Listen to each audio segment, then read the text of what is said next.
कोकणात गणेशोत्सव आगमनाचा उत्साह जो आहे तो शिगेला गेलेला पाहायला मिळतो आहे। कोकणातल्या ग्रामीण भागात गणरायाला डोक्यावरनं घरी आणण्याची परंपरा आजही कायम असलेली पाहायला मिळते आहे। भाताच्या हिरव्यागार शेतातून हे गणपती घरी आणले जात आहेत। ढोल ताशांच्या गजरात या ठिकाणी वाजत गाजत गणपती जे आहेत ते घरी आणले जात आहेत आणि त्याच अनुषंगाने सध्या आपण बघू शकतो की आपण सध्या रत्नागिरी जिल्ह्यातल्या नाणीज या गावामध्ये आहोत आणि नाणीज गावामध्ये या ठिकाणी घरी गणपती आणले जात आहेत। आपला गणराय हा या ठिकाणी घरी येतोय याचा आनंद साजरा करण्याची ही अनोखी परंपरा आहे। कारण कोकणातला गणपती हा परंपरा आणि संस्कृतीसाठी ओळखला जातो।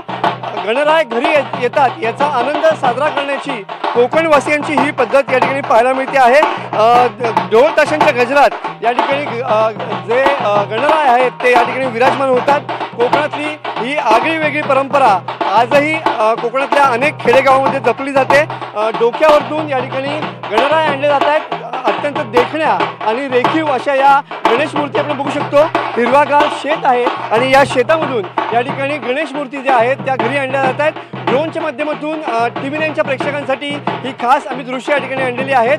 कॅमेरामन समित गजनेसह मी मनोज डेले, TV9 मराठी, नाणीज, रत्नागिरी।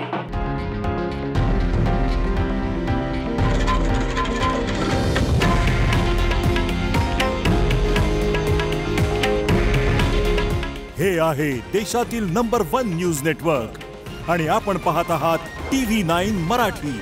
काळजी तुमची, हित महाराष्ट्राचं।